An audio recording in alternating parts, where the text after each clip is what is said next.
Olá, meus queridos e queridas, estamos aqui para o nosso segundo bloco, nossa continuidade a discutir temas muito relevantes, atuais, e vamos trazer uma interpretação psi, juntando psicologia com psicanálise ou psi-afins de um modo geral. Então, você que está aqui com a gente, já não esqueça de se inscrever no canal, de compartilhar, de deixar o seu like e vamos lá. Estamos dando continuidade com a nossa colega psicóloga Tati, que atende aqui em Vinhedo. Então, você que é de Vinhedo e quiser um atendimento presencial, você pode depois entrar em contato, vai estar o contato dela aí nos links. E também atende online, óbvio. Bem, Tati, vamos lá. Vamos lá, João. Nós vamos falar, a Laís, que é a nossa assessora aqui, ela trouxe um tema muito interessante pra gente discutir hoje. Fogo no parquinho mesmo, né? Oba! Adultização. E ela diz assim, ó. Adultização não é a criança autônoma. É quando o adulto deposita funções, expectativas ou erotizações que não cabem à infância. Isso força o psiquismo a pular etapas do desenvolvimento e a montar defesas para sobreviver ao excesso. O que você acha disso? Então, primeiro eu acho que é super importante estar trazendo esse tema, né, para uma reflexão. Então, acho que como você coloca aí, como a Laís coloca aí no parágrafo, então, só para deixar claro, a adultização não é exatamente um lugar de não oferecer uma independência para essa criança adolescente, para cada faixa de idade. Então, é importante a criança aprender a comer sozinha, né? Fazer algumas tarefas, fazer a tua tarefa de casa, né? Passar, assim, esse desenvolvimento para a criança. Mas sim um lugar onde essa expectativa é de que ela tenha um outro papel, né, nessa etapa do desenvolvimento dela. Então, como psicóloga terapeuta de família, então, tenho muitos atendimentos na área de familiar, né? Então, aparecem muitos casos de pais separados, né? Aonde os adultos colocam essa função para os filhos de dar recados para o pai, né? Então, quando um tem porque eu quero trocar data. Então, em vez de como adulto pegar e ligar para essa mãe e enfrentar ali o que é um sim, um não, uma frustração, uma resolver. Não, eu vou pedir para o meu filho falar, porque aí eu sei que vai ficar mais fácil. Então, aí essa criança, tô dando exemplos, né? Então, essa criança já fica com uma função, além de como o filho já está lidando com a questão dos pais separados, né? Que tem aí uma dinâmica, né? Para lidar aí com tudo isso, ela já tem que assumir esse papel de mediador dos pais. Seria um exemplo. Um outro exemplo é aquela criança o filho mais velho, que os pais trabalham muito, e aquela criança fica com uma função de ser um assistente ali pro irmãozinho.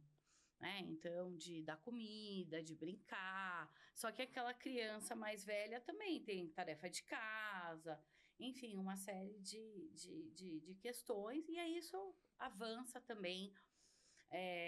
Acho que sob a perspectiva do desenvolvimento da criança, a gente pensa um pouco o quanto que quando ela está assumindo esse novo papel de adulto, como que isso também já vem junto com um kit de ela começar a se interessar demais por essa vida adulta, né? Então, aí aquela menina que já vai pegar a bolsa, já vê a bolsa da mãe, já quer passar o batom, já começa a se interessar por programas em redes sociais ou programas. Então, ela acaba assumindo um papel realmente mais adulto, uma adultização daquela faixa de idade. E aí a gente começa a lidar com sintomas, porque o cérebro ainda não tem aquele desenvolvimento do córtex completo, né, de um adulto, e o quanto que aquela criança, aquele adolescente está pulando fases, né? Então, por aí. Interessante isso, né? Muita coisa pra gente pensar nessa adultização. Acho que na perspectiva psicanalítica, né, dentro da minha interpretação, a gente tem uma questão muito interessante, né? O processo de adultização, ele já vem de muitos anos, né? De muitos anos. Tem um livro muito interessante de um psicanalista argentino chamado Esteban Levy. Fica aí a recomendação para a galera que quiser depois dar uma lida. Tem 2 livros dele que eu gosto muito. Esse que eu vou citar, o título dele é A Função do Filho. E aí nesse livro, assim, ele traz todo um histórico temporal, por épocas, do que significava o filho e quais são as funções que se tinha da ideia de criança. Isso é bem interessante, né? Interessante. Então, assim, numa época mais antiga, no século XVIII para trás, XIX para trás, a gente tem a ideia, né, do filho, da criança, como um mini adulto, né? Ou seja, um adulto diminuído. Então, a criança não sabe, mas ela tem que ser preparada para ser esse adulto. Olha que interessante. Então, a gente já tem essa coisa moderna de tratar a criança no seu processo subjetivo, específico da infância, isso é recente. Essa coisa do brincar, essa coisa da perspectiva da criança, do lúdico da criança, do mundo da criança, de algo próprio para a criança é novo, né? O que a gente tem na história como um todo é a criança o tempo inteiro sendo preparada para se tornar um grande adulto. Então, ela tem que já mini roupas como se fosse adulto. A gente já tinha isso marcado na história. A gente tem um avanço muito grande que depois isso vai mudando e hoje a gente, graças a Deus, tem essa individualização e esse processo de tratar. Então, pensar na adultização, já talvez do ponto de vista histórico, a gente já precisa olhar para isso, como que foi, como que é novo. Mas aí, a gente tem uma outra questão, que é e aí não tem como fugir, né, do que a gente chama do complexo de Édipo, né? Que é essa relação fantasística que se tem do mundo infantil para o mundo adulto. Inclusive, é uma música muito bonita, eu esqueci o nome agora da autora dessa música, que era uma vez... como é que é o nome dessa música? Pô, Leandrão, você que é o cara... O pessoal vai saber, né? Essa música é uma música linda, né? Uma letra... Pesquisa aí. Acho que o nome da música era Uma Vez. Essa música, a letra dessa música, ela chama atenção, porque parece que é um adulto falando, lembrando da sua infância, dos seus momentos de infância. Então, a adultização é o roubar essas lembranças, roubar esse lugar, um aceleramento. Porque, na verdade... Não, isso aí deve ser Estões Chorosos. Era uma vez. Dá um trechinho mais do Era uma Vez, só pra... Então, a letra fala do machucado, de como o que sentia, né? Não tô lembrando agora de um certo assim, cara, hoje a gente vive outros problemas, né? A vida adulta nos coloca outros problemas. Mas que quando a gente tá na vida infantil, o interessante é que a pulsão que move o sujeito, ela tá sempre em busca de uma satisfação. E a gente precisa pensar que nessa satisfação existe um processo narcísico, uma construção narcísica.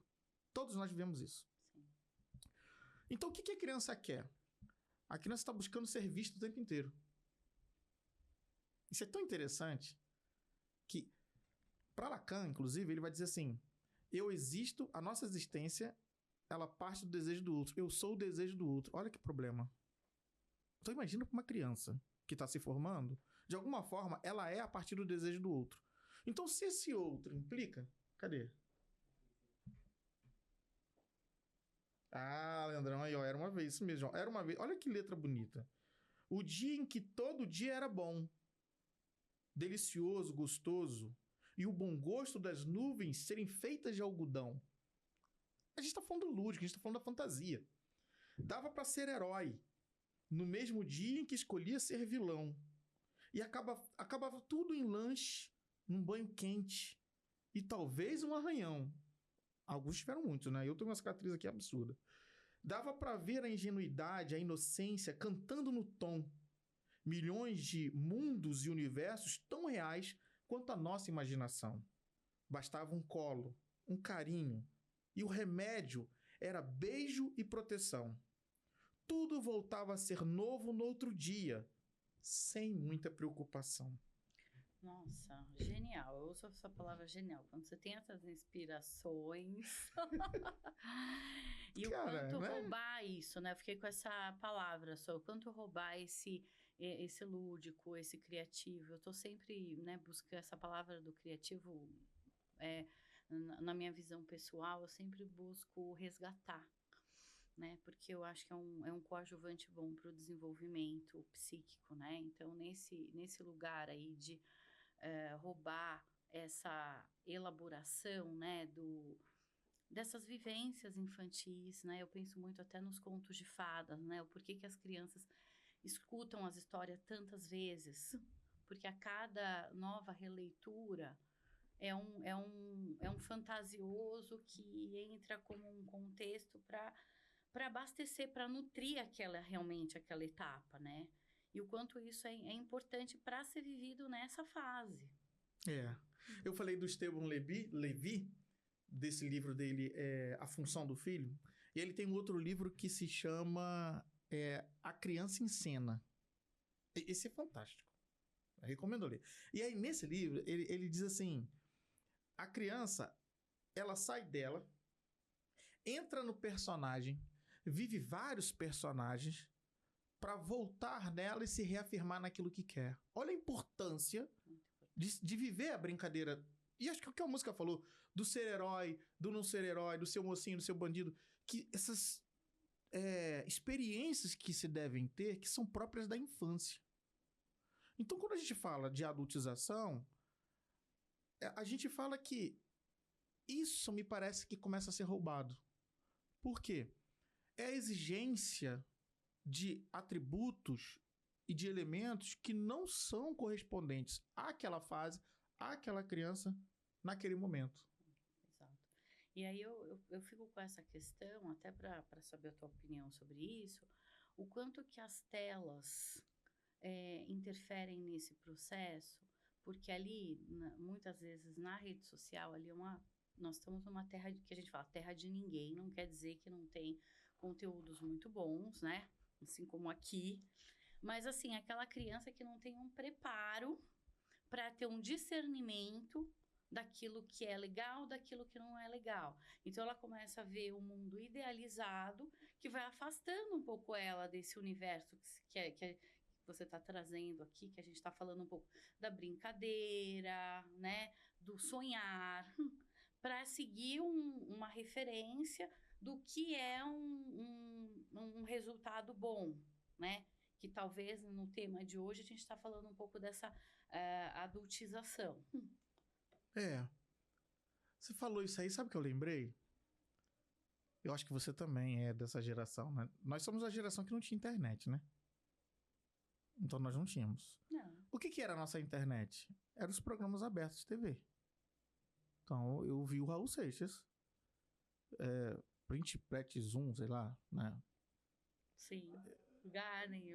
Então, pô, é isso aí, né? Esse mundo meio louco, meio fantasístico, balão mágico, essas coisas todas. Essas eram as nossas, digamos, inspirações, né? Era o lúdico que a gente tinha que apresentavam pra gente. Mas era um conteúdo que, de alguma forma, me permitia viver a infância. O que aconteceu hoje? E eu acho que é o que a gente está enfrentando aí nos canais, né? A rede, ela é muito ampla. Então, como você colocou, tem coisas boas e coisas ruins. A criança, ela nunca vai estar preparada ou capacitada ainda para discernir o que é bom e ruim. Esse é o problema. A criança é totalmente indefesa. Então, assim, os adultos que são responsáveis, eles precisam se dar conta disso. Sim. Eu acho que o grande problema é quando os adultos terceirizam e colocam a rede como um processo substitutivo. Por exemplo, quando um bebê precisa comer assistindo um vídeo, seja qual for, gente, pode ser bom, pode ser ruim, comer é comer. Por que essa mãe precisa colocar uma tela na frente dessa criança para que essa criança coma? Ele já vai crescendo naquela... Já vai criando... aceitando a relação com o vídeo, a relação com a tela. E daqui a pouco, essa criança, ela já recebe um celular na mão. Por quê? E aí, a gente não tem um controle. Tá tudo ali disponível. Não tem como controlar, tá tudo ali.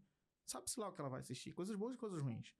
Então, eu acho que o grande problema que a gente tem é essa implicação da rede, mas mais do que isso, essa erotização, que é o que ela coloca aqui, ó. sexualização estética e discursiva, corpo infantil capturado por códigos de sedução adulta, brincadeiras como teor sexual, roupas, poses para performar. Efeito psíquico, né? Ferenczi chama a atenção de desmentido. O adulto dá um sentido de carinho ao que é invasão. A criança aprende a duvidar do próprio sentir, aumenta a chance de clivagem. Uma parte sente, a outra nega. E de erotização como via de valor. Só que essa erotização, embora a criança vá viver essa erotização, ela ainda não tem maturidade para se dar conta dessa erotização. A erotização não tem um significado ainda para ela. O que tem é o existir. Eu existo a partir do olhar do outro. Esse é o ponto narcísico. E esse é o perigo também, né? Onde a gente vem, é um tema bem atual. Quando você fala da roupa, de botar uma roupa, de botar o salto alto, isso é um processo natural que toda criança vive na tentativa de se colocar no lugar desses pais. Agora, quando isso vai para além da figura de buscar o olhar dos pais, mas para buscar o olhar de um modo geral da sociedade como um todo, como vitrine, aí a gente tem um problema muito sério. Sim.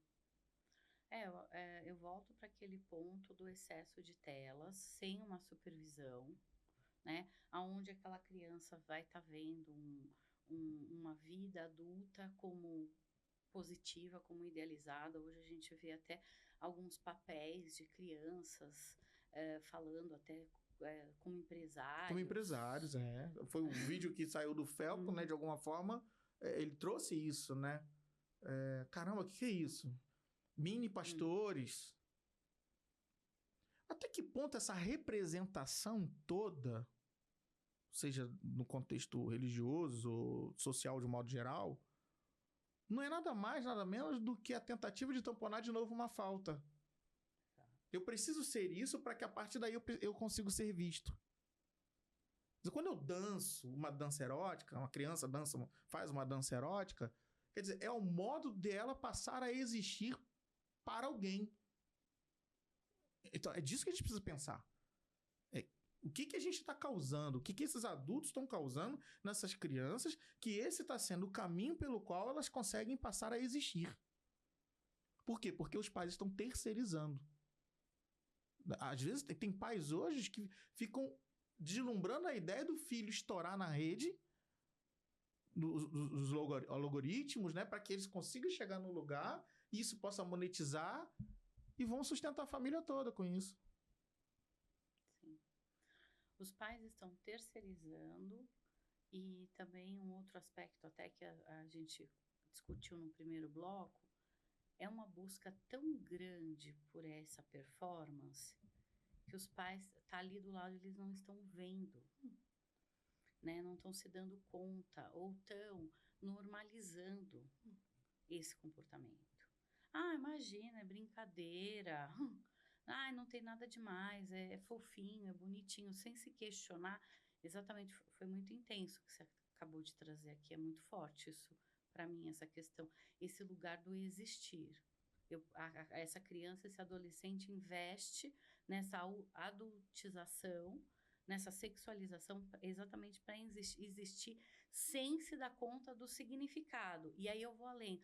Quais são as consequências disso numa sociedade que pode tá enxergando, nem todas as pessoas têm um equilíbrio, né? Como a gente vem observando o quanto que isso vem favorecendo pessoas mal intencionadas olhando isso na rede. Né? E essa coisa do existir é muito interessante, Tatiana, porque é um processo natural. Todos nós buscamos isso. Paul Sartre, ele vai trabalhar com a ideia, no sentido filosófico, de que o humano nasce sem sentido. É a única espécie animalesca que nasce sem sentido. Mas o que é o humano? Do ponto de vista biológico, a gente pode ter uma explicação. Mas do ponto de vista de uma construção psíquica, fica muito solto. A gente nasce e ao nascer, os nossos desenvolvimentos uns com os outros, é que cada um vai criar sua subjetividade, sua construção psíquica para dar o sentido da sua vida. Você vai perguntar quem é o João, quem é a Tatiana? Então, hoje a Tatiana talvez possa olhar para ela e falar assim: "Não, eu sou uma psicóloga, tal, eu sou assim, eu sou assim", porque você se construiu ao longo da vida para encontrar o sentido que você é. Então, olha o problema. Mas toda essa construção ela se dá a partir de uma relação com o outro, do banho libidinal que a gente recebe. Por isso que o Lacan vai dizer que nós somos o desejo do outro. Então, assim, quando a gente pega nossos filhos, a gente dá um banho libidinal deles tão grande que eles olham aquilo, querem receber aquilo, não querem se desprender disso e passam a fazer coisas para que esse olhar não se perca, para que isso não acabe. Isso é um fato, isso vai acontecer com todos, acontece em todas as civilizações. A questão é, quais são os objetos que eu vou utilizar para ser visto? Exato. Que aí entra esse processo da sexualização, da adultização. Eu preciso ser visto a partir de uma adultização, né? Quer dizer, então sai totalmente daquele movimento lúdico da criança, de estar brincando, de estar no universo dela, no seu desenvolvimento, para buscar algo mais, algo que ela está vendo essa referência nas redes, né? Nesse espaço, nessa ausência de uma supervisão, né? Dos pais, que, né, estão querendo, estão buscando se encontrar também, né, que são famílias que estão buscando também um significado dentro dessa roda aí de performance, de buscar um sentido para a própria vida. Né? E acho que essa coisa da ausência da função materna e paterna, ou daqueles que cuidam, né? De alguma forma, ela é muito interessante. A gente estava falando aqui nos bastidores da série Adolescência, né? Isso. Essa série, ela, né, traz um choque de realidade muito grande. Que coloca a rede social num processo de substituição da função paterna e materna. Quando o menino, ele é aquele universo amplo, descontrolado, sem controle nenhum, né? Que ele passa a ter uma interpretação da masculinidade, do que é ser homem, né, através do que é colocado na mídia. Sim, exato. Pais que trabalham muito, né? O pai, né, até nos últimos... um spoiler aí, até nos últimos capítulos, falando, eu chegava tarde, tal, amanhã eu estava aqui, mas estava cuidando da casa, tal. E se questionam o que fizemos de errado, ou o que não fizemos, ou onde estávamos, né? Enquanto isso, o menino, muito tempo nas telas, dentro disso tudo que você está falando, e também uma ausência de, como você falou, uma ausência da função materna e paterna sobre aquele indivíduo, criança, adolescente, voltado para aptidões, né? Muitas vezes na série a mãe depois fala, ele estava, lembra quando ele estava desenhando e a gente estava vendo uma luta, lembra quando eu estava, quer dizer, então também faltou esse lugar de enxergar o outro, né? Muita preocupação de atender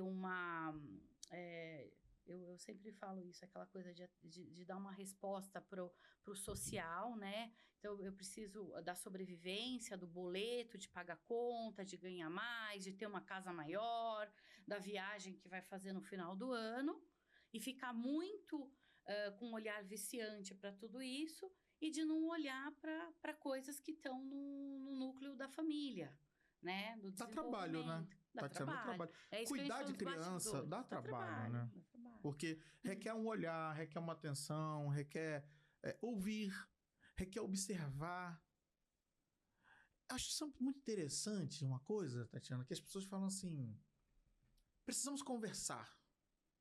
Eu preciso conversar com você.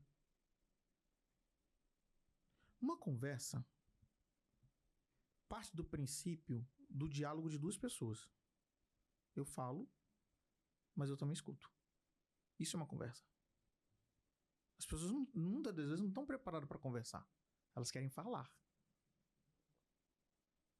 Será que quando eu chamo para conversa eu estou disposto a ouvir também? Isso é um problema. Então, às vezes a ideia que a gente tem da infância, que eu escuto muito assim, mas eu eduquei, mas eu fiz. Tá, e qual foi a garantia que você teve de que aquilo realmente estava sendo implicado? E como que aquela criança estava absorvendo isso? Uma coisa muito importante para você pensar, do ponto de vista analítico, é que nem sempre o pai e a mãe vão ser o pai e a mãe dessa criança. A coisa da família é uma construção. Você teve um filho. Uma coisa é você ter um filho do ponto de vista biológico. Outra coisa é você criar uma relação de afeto e amor com esse filho. Eu acho que esse é um grande problema. Sim, porque aí isso implica em tempo, isso implica em espaço também do silêncio. Hoje eu vejo o barulho, né, dessa nossa vida, dessa socialização que trouxe muitas coisas muito positivas, né, como o desenvolvimento da tecnologia, da informação, mas hoje a velocidade das coisas acaba virando também uma distração. E para esse vínculo que você está trazendo, parental, há uma necessidade de lidar com esse dia a dia, lidar com as frustrações, lidar com o conflito, como você falou, dá trabalho, né? Frustra, né? E hoje, muitas vezes, eu vejo os pais, muitas vezes, perdidos. Eu não acho que é uma intenção negativa. Então, quando a gente estava falando da série, é muito chocante quando esses pais conversam o que nós fizemos de errado. Porque tava ali, tem um quarto do menino, um quarto, né? Bonito, né? Com tudo, né? Ali, o ursinho, o computador, né? O que a gente não viu? Onde a gente estava, né? E eles estavam acreditando que estavam fazendo o que devia ser feito, né? Estavam distraídos com a luta pela sobrevivência, né? Muitas vezes que a gente fala corrida dos ratos, né? O quanto isso é perigoso. Acoplados à máquina de moer humano, que é essa coisa do capitalismo, que ninguém foge disso, a sobrevivência. Precisamos sustentar nossos filhos. E aí, nessa ansiedade toda de sustentar, de ser o slogan da família que oferta tudo, o melhor curso de informática, o melhor curso de inglês, a melhor viagem, onde está a presença? Onde está o ouvir? Onde está a troca? E questionar, né, o quanto que todos esses recursos realmente, eles são uma nutrição para o que aquela criança e aquele adolescente precisam para o seu desenvolvimento? É bom um curso de inglês? É bom uma melhor escola? É bom uma melhor viagem? Sim, mas desde que tenha que medida, né? essa medida. Em que medida? Eu estava vendo um documentário, se eu não me engano, acho que é dos Menudos. Eu fiquei chocado com aquilo. De como que a infância deles foi roubada. Você pega um outro documentário que se tem, do próprio Sandy Júnior também. Né? Sim. Não sei se você assistiu. Tem alguns recortes ali. A Angélica também fala. A infância. O que foi aquilo, né? Porque tem um desejo da criança de querer ser, que é aquilo que eu estava falando antes. Né? Eu preciso existir a partir do olhar dos outros. Tá, mas até que ponto a minha obrigatoriedade, a minha continuidade, aquilo passa a ser um peso. Deixa de ser o lúdico, deixa de ser uma diversão, porque, tipo assim, não tô afim, agora eu não tô afim. Não, mas é um compromisso. Você tem que ir, você tem que fazer, porque isso envolve milhões. Ou você tem que ir, porque a partir daí você agora tem um peso de sustentar a família logo cedo. Então, se você deixar de fazer isso, como é que vai ficar a família? E aí você começa, ainda criança, carregar o peso e a responsabilidade que não é tua. E nesse aspecto, tem algo que eu acho perigoso também, tanto para esses exemplos, quanto até exemplos de questões do dia a dia, o quanto que essa criança vai caminhando numa dinâmica de se adaptar a esse desejo do outro, né? E aí essa questão de achar que isso é legal, que tá super legal, então eu vou querer mais, etc. E tudo mais, pulando todas essas etapas, né? E esse é o natural da vida. Porque o humano, ele é altamente desejoso. Pensa num troço que só busca se satisfazer, tá?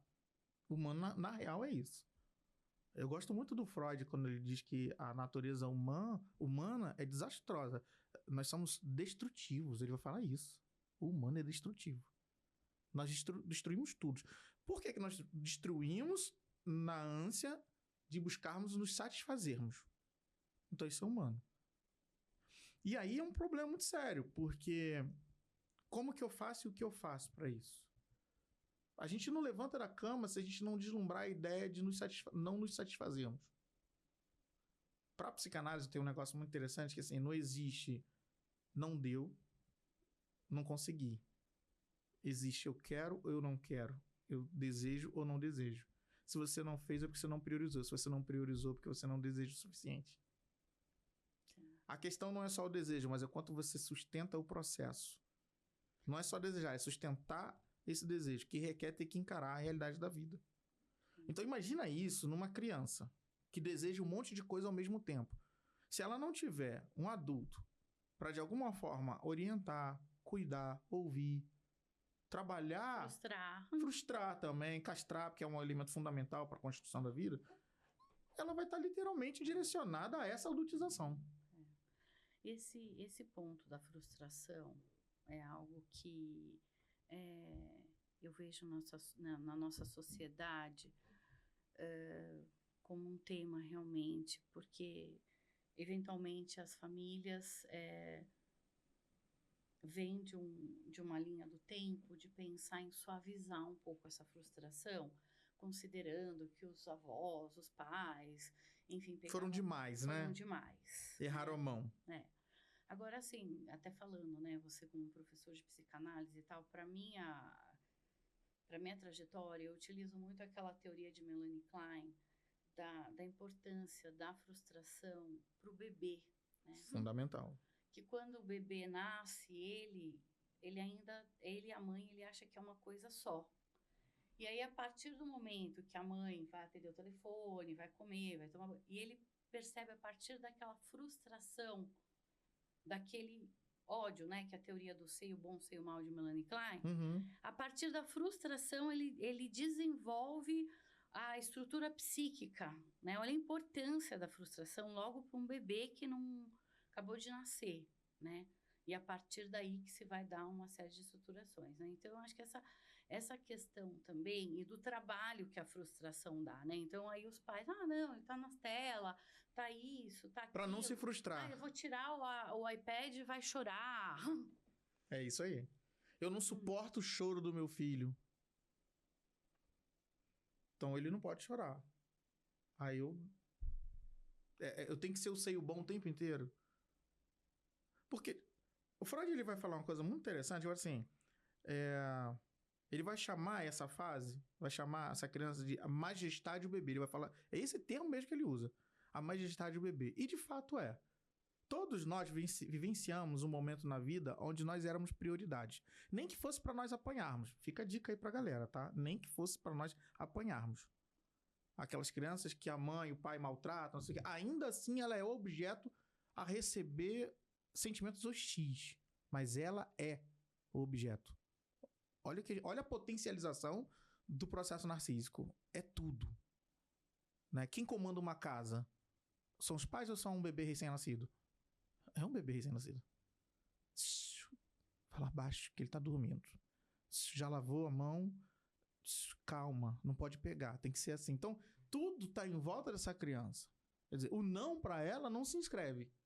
No inconsciente isso já é fato, o não se inscreve no inconsciente. Mas ela, de alguma forma, existe um momento onde tudo é permitido, tudo é possível.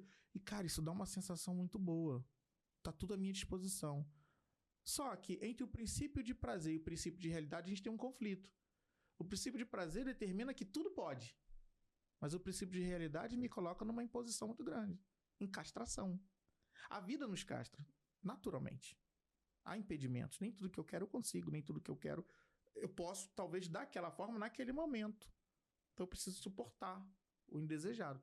Então, quer dizer, quando você fala da Melanie Klein, acho que é muito interessante, porque quando ela traz essa ideia do sei bom, do sei mal, desse processo que precisa ser suportado, a gente pode pensar que o simples fato dessa mãe começar a escolher uma roupa que não esteja mais associada à criança para sair, já é um corte.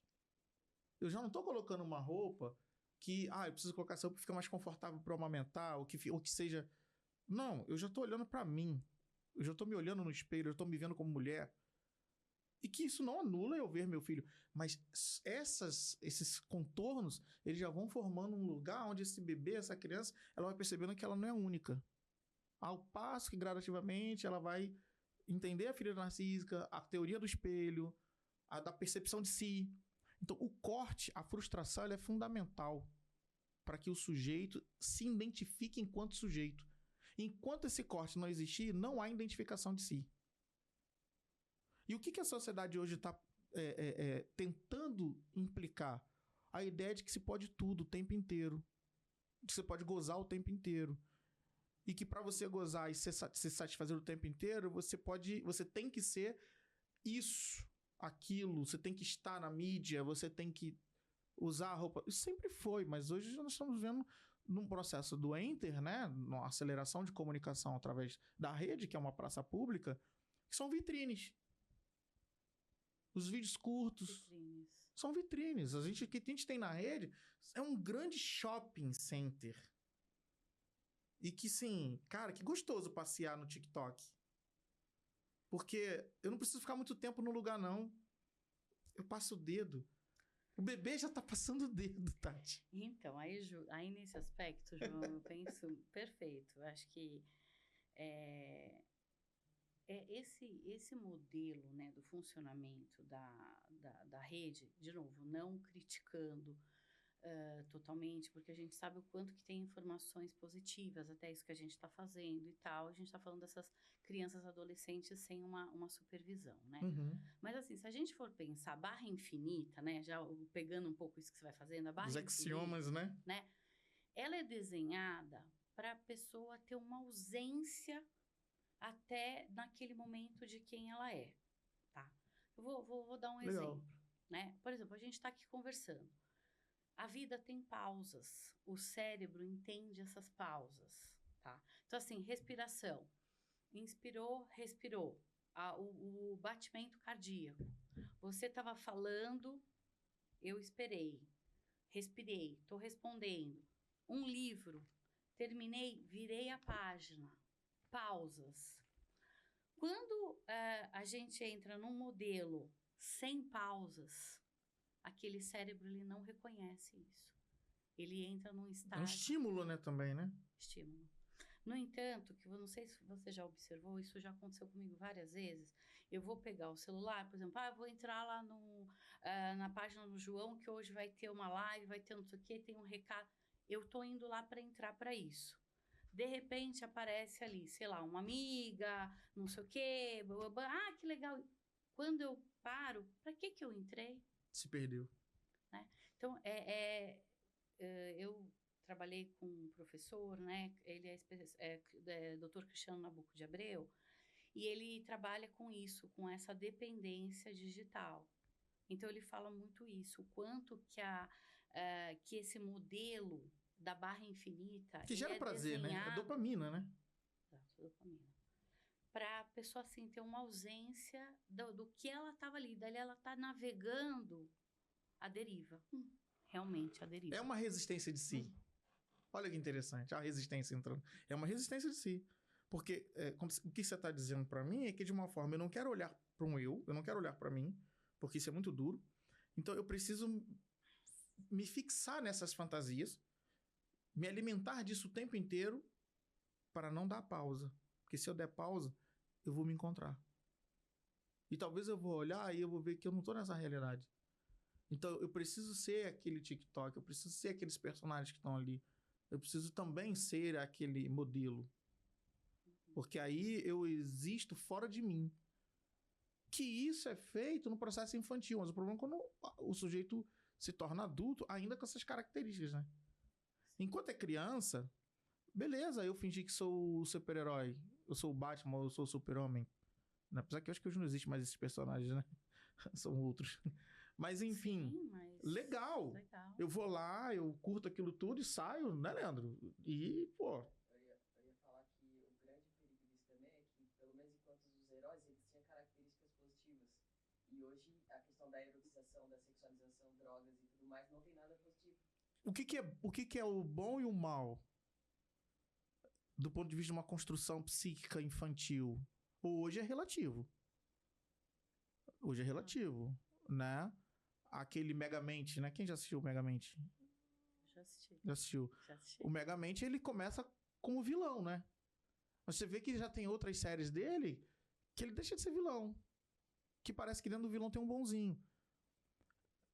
Isso confunde também. Sim. A gente precisa pensar que isso confunde também, né? E penso muito numa fuga, né? Dentro do que você está falando, né? Desse espaço de abastecer o meu córtex ali, o meu mental, com informações para dar conta de uma realidade, cortando esse desenvolvimento, né? E entrando numa... né, é isso que a gente está podendo falar aí de uma dependência virtual. É um assunto bem sério, realmente. Né? Isso a gente vê ocorrendo também não só na fase de infância e adolescentes, mas também pessoas adultas que estão deixando de viver a vida, inclusive até de frustrações de relacionamento, o que está presente ali no dia a dia, para estar aí nesse momento de navegando, né? Mas voltando para esse assunto da adultização, enquanto você estava falando, me ocorreu muito. Cadê esses pais? O que está acontecendo com esses pais? Né? Na busca do desenvolvimento da tal da performance que a gente falou no primeiro bloco, né? Acho que esse primeiro e segundo bloco, eles se relacionam, Conversam, né? Porque essa busca pela performance, ela vai deixar sintomas, especialmente na família, né? E aí a gente tem uma questão interessante, né? Desses pais. A gente tá caminhando pro fim. É rápido, né? Nossa! Caramba! Poxa, Leandro, você fica aí mandando mensagem pra mim que tá acabando, cara. Você tá me castrando, é? Aí não. Aí, ó. Odeio ser castrado. Mas aí dá pra andar muito. Falando de frustração, né? Frustração, o cara vem falar que o tempo tá acabando. A pergunta, né? Onde é que estão esses pais? A gente critica muito essa geração, né, Tati? Essa geração, nossa, essa geração é menos produtiva, tal. Mas assim, eu acredito que essa geração, ela é uma resposta, não a minha geração, mas a geração dos meus pais. Os meus filhos hoje, a forma que eu criei os meus filhos, de alguma forma, eu criei eles para tamponar as minhas faltas e para dar uma resposta aos meus pais. Tá vendo aí? Não precisava daquilo que vocês fizeram. Só que a gente tem um problema, erramos a mão de novo. E aí a pergunta é, quando a gente vai acertar a mão? Nunca. Eu gosto muito de uma frase assim, ó, educando ou não, o mesmo será mal educado. Caraca. Existe a falta pelo excesso e a falta pela falta. O que é a falta pelo excesso e a falta pela falta? A falta pelo excesso é aquele que supostamente teve tudo. Do ponto de vista teórico, ele teve tudo. Ele teve aquele quarto do menino perfeito da série. Ele teve os melhores brinquedos. Ele teve os pais, talvez, ali o tempo inteiro. Você quer o quê? Você vai pra onde? Eu vou com você. Aquelas propagandas antigas que botava espuma pro menino andar de bicicleta pra não se machucar. Então tá ali, tá o tempo inteiro. Essa criança eu vou receber lá no consultório, adulto, e ele vai dizer assim, eu não tive espaço pra nada. Era o tempo inteiro em cima de mim, me exigindo, me dando. Eu não consegui nem ter o ato de desejar alguma coisa, porque antes que eu desejasse, já estava na minha mão. Então, eu posso dizer que é falta pelo excesso. O excesso gerou uma falta. Sempre vai existir uma falta. Porque a falta ela é uma construção subjetiva. E a falta pela falta é literalmente aquilo que realmente, não só do ponto de vista real, mas subjetivo também faltou. Eu ouvi de uma mulher de seus 48 anos falar assim, meu pai não liga pra mim, até hoje. Se eu chegar ou se eu sair, pra ele tanto faz, ele nunca se preocupou em perguntar se eu tava bem. Olha, Sim. Olha aquela mulher adulta, ainda trazendo traços infantis. que parece que para ela, na construção subjetiva dela, faltou alguma coisa. Então, essa é a prova real de que não existe perfeição, né, no processo educacional. Mas o que existe? Existe de novo o que a gente vai falar, o que você falou no programa passado. Da relação, a liga. O meio termo. O que eu estou ofertando de melhor? Mas não só o que eu estou ofertando de melhor, mas qual a capacidade que eu estou tendo de parar para ouvir do que eu estou ofertando. Então a gente tem um problema muito sério de comunicação. Sim. Lacan vai propor a ideia de que a única certeza que nós temos é que falamos, não que o outro ouviu. Sim. E eu vou dizer assim, se a única certeza que nós temos é que nós falamos e não sabemos do que o outro ouviu, mesmo que o outro tenha escutado alguma coisa, nós nunca teremos certeza do que ele entendeu, até que eu pare para escutar. Sim, a escuta, A né? escuta. A troca, A troca. o aprendizado, tá junto, independente de não ter uma resposta. Por que essa criança está buscando essa adultização? Independente da implicação do adulto, mas a criança está nessa direção. Se ela está nessa direção, é porque ela entende que fazendo isso, ela vai ser vista. Por que ela tem essa necessidade de ser vista dessa forma e não de outra? Dessa forma, exato. Eu acho que essa é a pergunta que a gente precisa fazer. E aí, a clínica, seu trabalho com a teoria sistêmica, de olhar isso de uma forma mais ampla, o meu processo analítico individualizado, de olhar a relação e o desejo do outro. Existe um livro do Jorge Fábio assim, você quer o que você deseja? Olha como é que isso é interessante. O que é um filho para você? Perfeito. Acho que os pais precisam se questionar sobre isso, né? E sobre esse aspecto, né, do excesso, né, na tua brilhante explicação aí das gerações, essa questão de todo excesso esconde uma falta, né? Então, esse caminho do equilibrar, né, esse ou dar demais, equilibrar um pouco mais isso, talvez para coisas mais simples, né? Há tanto uma preocupação dessa tal da performance, fazendo um link com o primeiro bloco, que deixar passar coisas que a gente está chamando aqui da liga, do afeto, do aprender, do errar, do construir juntos, né? Então, acho que essa reflexão para esse momento da sociedade, né? E desses pais estarem juntos, vendo um vídeo, no sentido assim, olha, tá legal, mas vamos olhar para tal coisa, fazer um programa, né? Outras brincadeiras, outros programas, está trazendo realmente essa liga pro dia a dia, para os finais de semana, para as trocas, né? Essa presença. A presença. Percebo a importância de uma presença. Porque, como você falou, a perfeição não existe e não vamos ter um modelo. Não temos um modelo. Isso é individualizado, é uma construção, é a caminhada, né? E a gente até nos bastidores falou um pouquinho, né? O quanto que a vida, na caminhada, no processo, nos presenteia, né? E o quanto isso pode passar batido quando há uma preocupação excessiva com estímulos externos relacionados à performance, relacionados ao capitalismo. Enfim. Pra gente encerrar, eu acho que é um problema que a gente vive, né? A coisa do dar certo. O que é dar certo? Isso também é relativo e subjetivo. Se a gente pegar uma geração anterior dos meus avós, dar certo para eles cuidei de, sei lá, tive 15 filhos ou mais. Nenhum deles deu para que não presta. É isso que a gente ouve, né? Nenhum deles deu para que não presta. Todos eles foram muito bem encaminhados, cada um vivendo bem. E aí essa vovózona, ela cuidou do marido, teve próstata, e ela cuidou até ele falecer. E ela se mantém ali agora, a matriarca da família, vendo todo mundo muito bem. Ninguém pergunta para ela se ela obteve prazer ou satisfação ao ter os filhos e na relação dela com o marido dela. Isso nunca foi discutido. Mudamos. Hoje dá certo o quanto que você está satisfeita na relação. E aí é um problema. Por quê? Do ponto de vista analítico, nós nunca vamos nos satisfazer por completo. Nós somos eternos insatisfeitos.